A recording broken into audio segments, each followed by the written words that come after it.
Hello everyone, Kevin here, and I want to welcome you to this Gobbler's Roost adventure.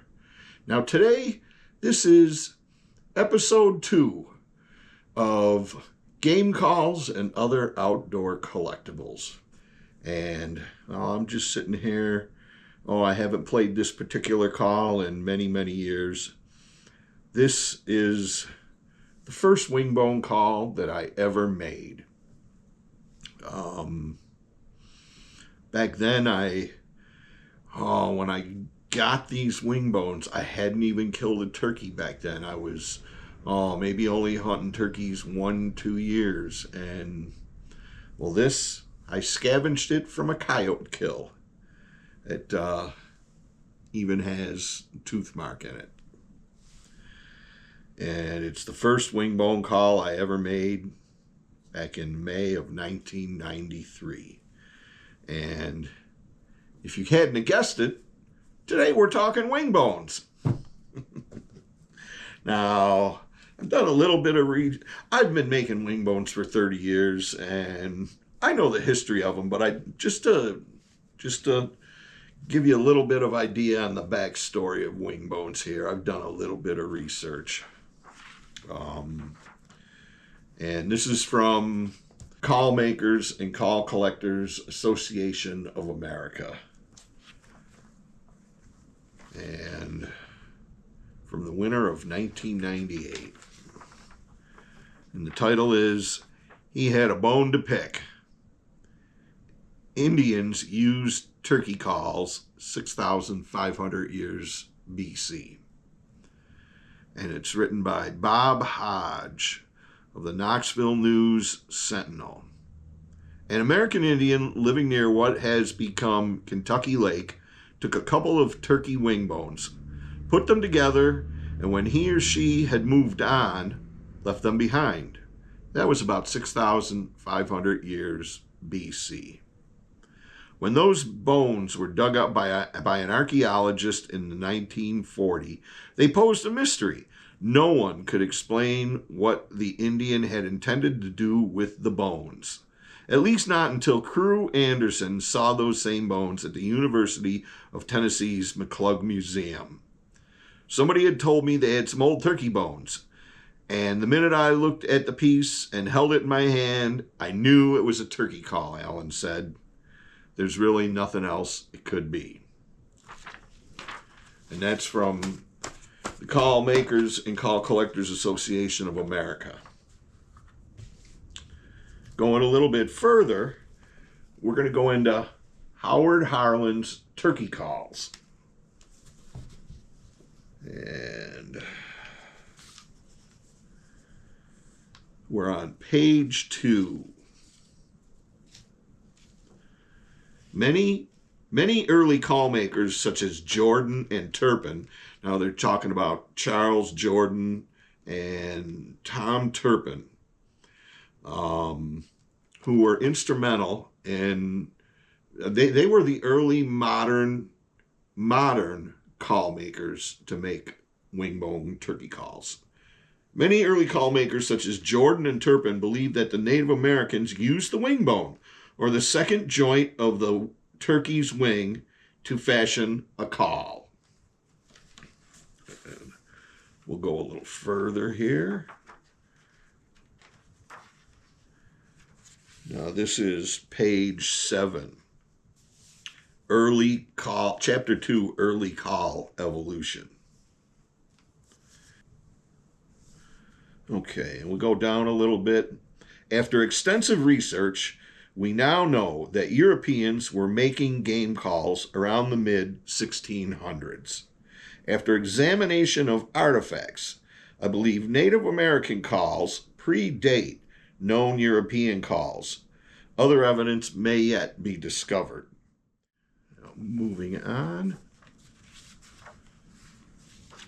to page 32.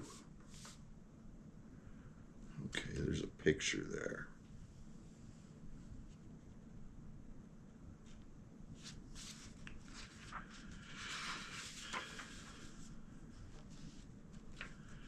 More pictures. Moving on.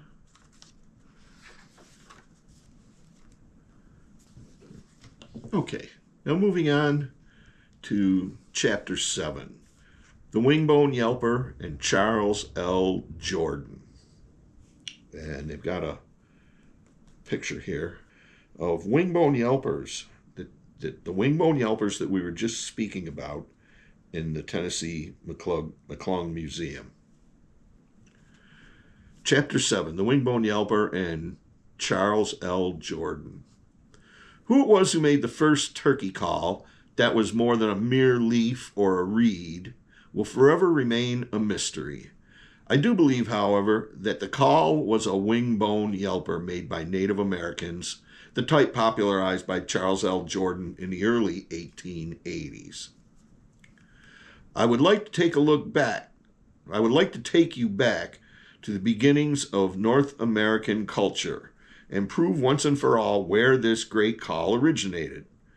Think with me as we go back to the early time, 6,500 years BC.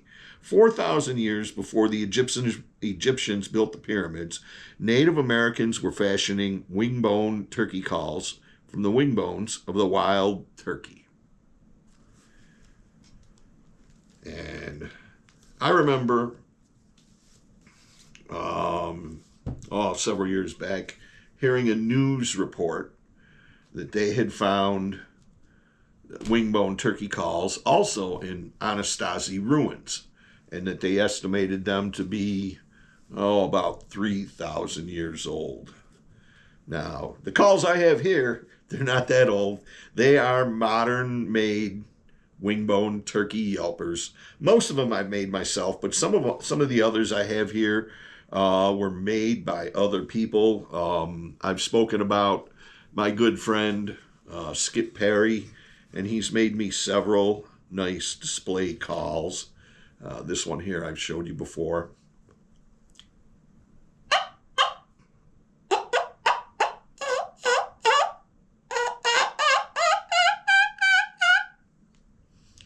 Quite raspy, but it's got a high pitch to it when you really draw it out.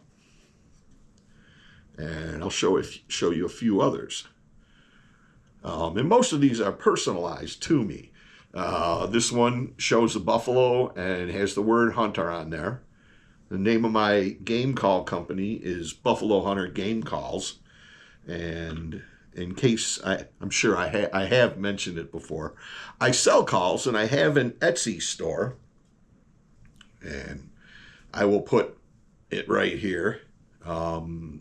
It's Buffalo Game Calls on Etsy. And here's another one that Skip made me. And it is two turkey wing bones and 3 pieces of cow antler. And he's got it wrapped with a burgundy and gold thread. That was one of the things Skip was known for. You can see it on this call in particular. The thread wrapping, like you see on fine fishing rods. So this is one of the first ones Skip ever made for me.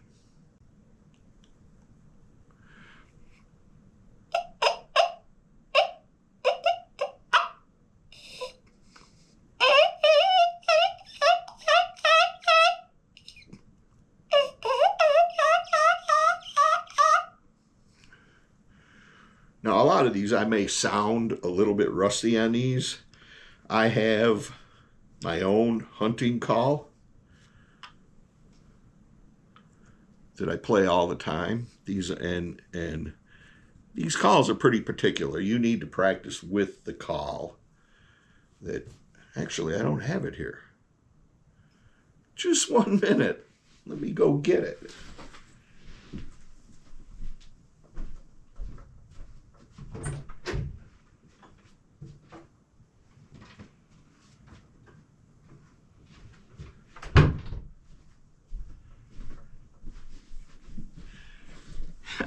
It was in my hunting vest.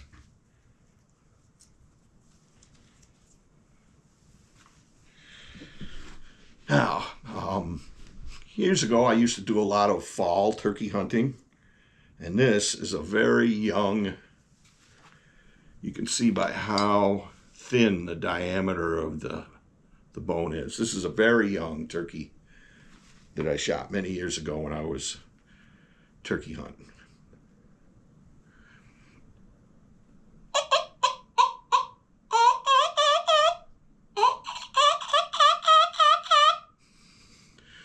Quite high and raspy.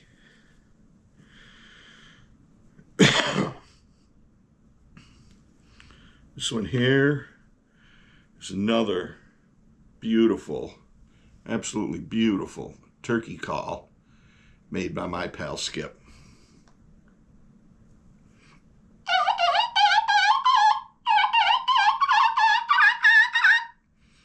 Wow, that one. Haven't played this in years, but this call is a beautiful sound, and it's easy to play too.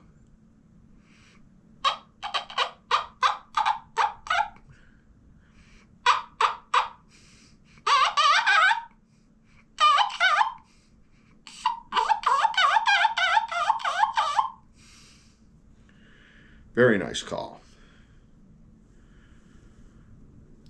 These calls made by Skip sit prominently in the front of my cabinet. These are awesome calls. Now, go into the calls that I've made in the past. Now, I've shown you this call, the one that I made from a coyote kill. Now, I've got these 3 calls here. Now, these calls are all commemorative calls. One of the things I've always said to friends and relatives that when they get a turkey is that they should bring me the wings, or they should make a call themselves. You take the wing off the turkey, you debone it, you take the feathers off, you boil it down, you sanitize it, and you make a call to commemorate that turkey that you just got. And the few that I have here, this one here, this is another young hen, and this is the first archery turkey that I ever got. And I shot that with my bow in 2005.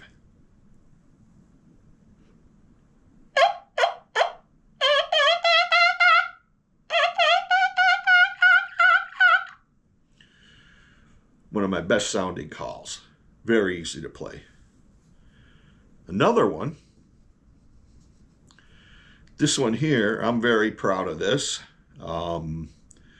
This turkey call was a Jake that my nephew Ken shot. And it was his first gobbler ever. I was in on it. I loved it. It was fantastic. And I took both of the wings out of that turkey, and I made a commemorative call for him and for me. And this is a Jake, and this is what this one sounds like.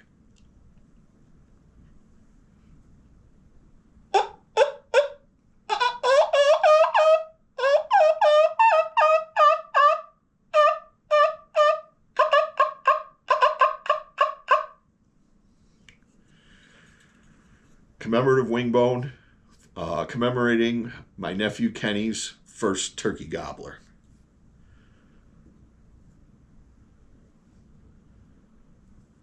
Now this one here is one of my newer wingbone turkey calls, and this also was a Jake. I shot this, there's a fantastic story behind this call. I shot this turkey in May of 2023 with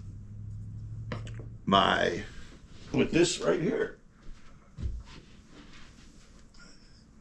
Shot it with my black 1800s made, 1860s made black powder shotgun, old Fire and Brimstone. And there's a fantastic story behind this call here. Now, I was out middle of turkey season in 2023, And I was dealing with a really hot gobbler.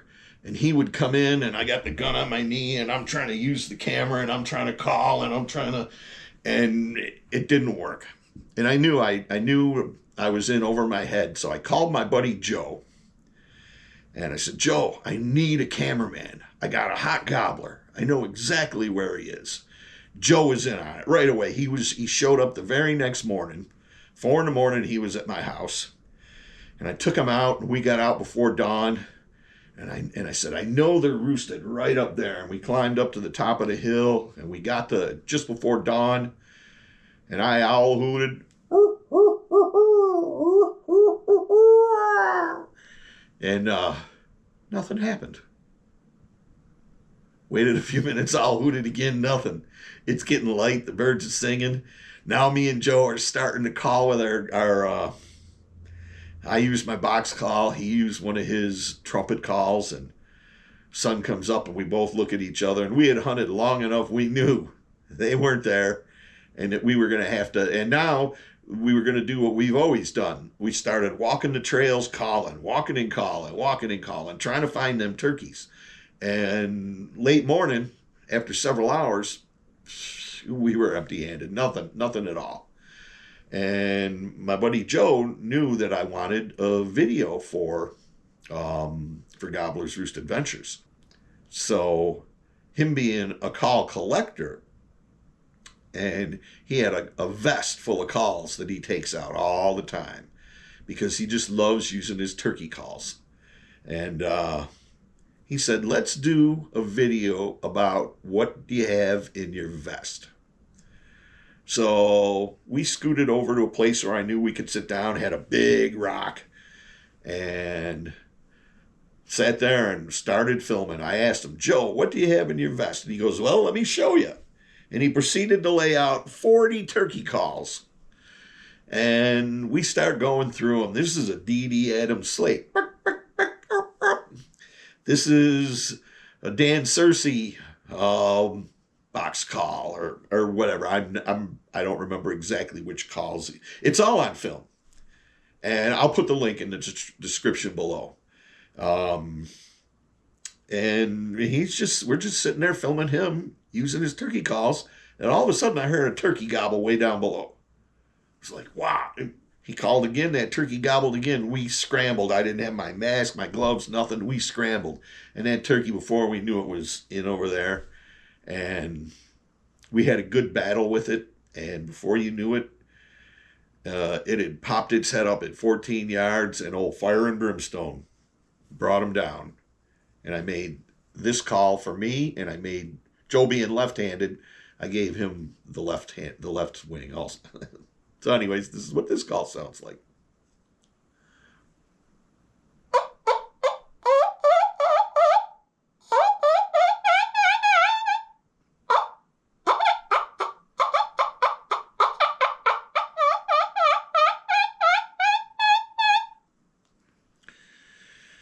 Wingbone calls, they're very versatile once you get to learn how to use them.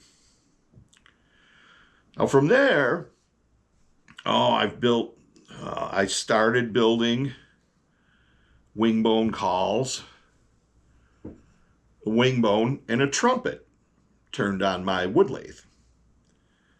And I made several of these. I have several examples. This one here is another hen.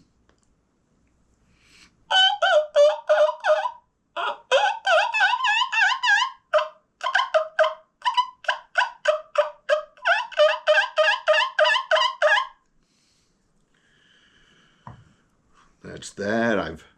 I've made fancy ones with checkering on them.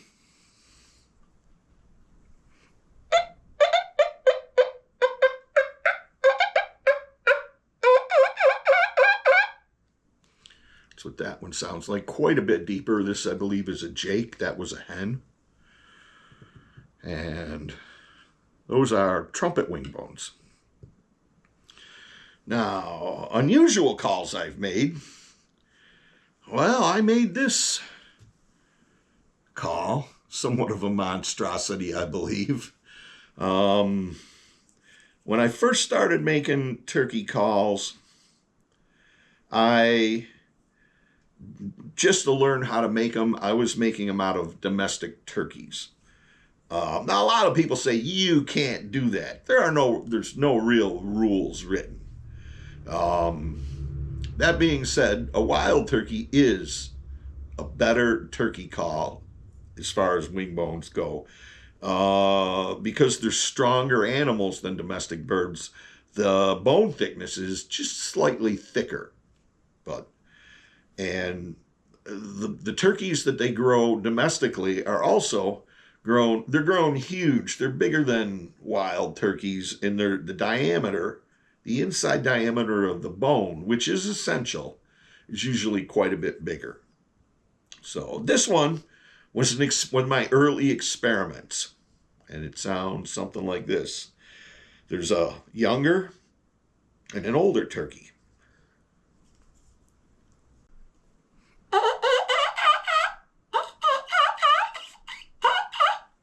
That's the younger turkey, and the older, bigger bone.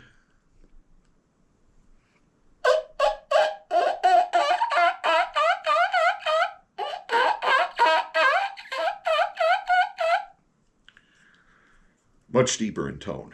But anyways, this is the only one of these I've ever made. That was an experiment. Now, another experiment. It turned out, I was very pleasantly surprised how this turned out. Now, the joke is, I'm a Bills fan, of course, and I grew up in Buffalo, and I live southeast of Buffalo right now, and, you know, Buffalo's the home of Buffalo. Nationwide they call them buffalo wings, but here we just call them wings, or chicken wings. And the joke is, what do you do after the game, after a six-pack and an order of hot wings? Well, you make turkey calls. And I started just to see what would happen, making wing bone calls from chicken wings. And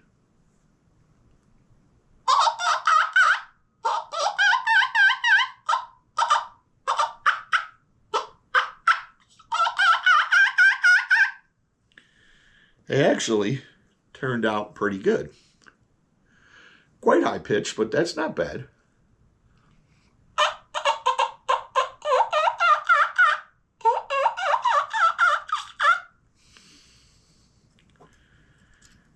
Here's one of the really small ones. And this is one of the normal size ones. So, chicken wing bones for turkey calls. Who would have figured? Oh my. So that's just a little talk about wing bone turkey calls. And, I'll leave you with one more story. Yeah. One more turkey call. And I did not make this one. This call, signed, was made by turkey biologist and author Lovett Williams.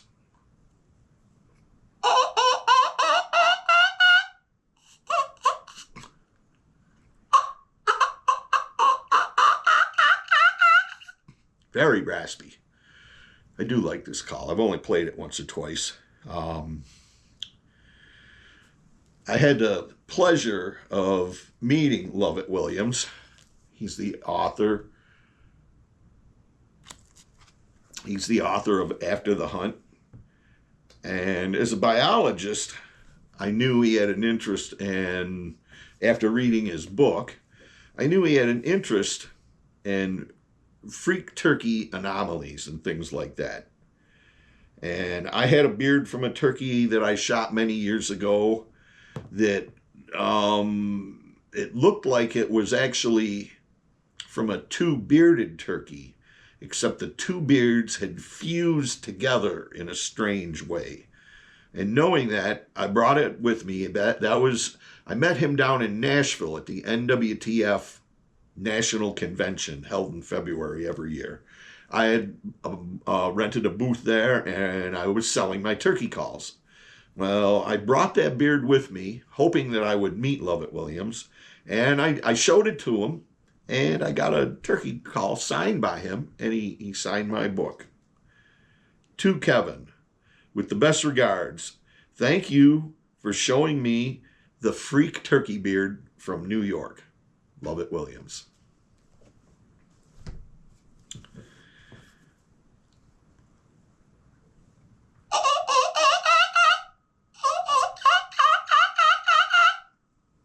I'm Kevin for Gobbler's Roost Adventures.